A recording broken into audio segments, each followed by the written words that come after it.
Hello wine lovers, I'm back here with another champagne, which is the Sousa Blanc De Blanc Réserve Grand Cru.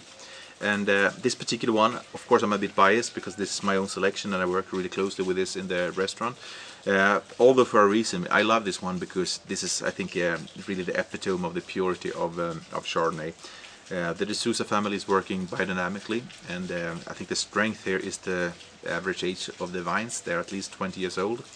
And this gets almost 3 years on the lease, so it's when it's released, it's always showing a great deal of maturity.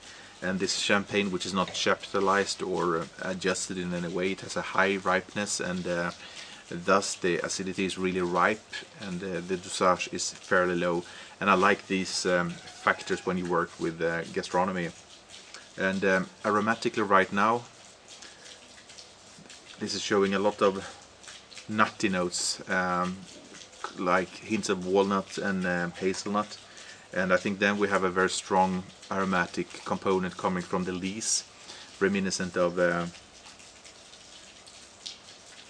some fresh butter there, there's some brioche, and in terms of fruit character it's very Chardonnay, but ripe Chardonnay, which is going towards apricot and pineapple or really yellow fruit.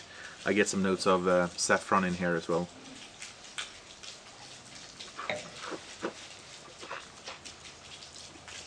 And it's a really intense and rich taste on the palate. Fine purity, and it's fairly dry in terms when we talk about the dosage or the added sugar, but it has beautiful fruit, almost tropical fruit character. Thus it works really well with the lower content of sugar, and very bright but ripe acidity, creamy and long finish. I like the purity of this style of Chardonnay, and I love to play with it for at the beginning of a meal when you opt for purity, for finesse.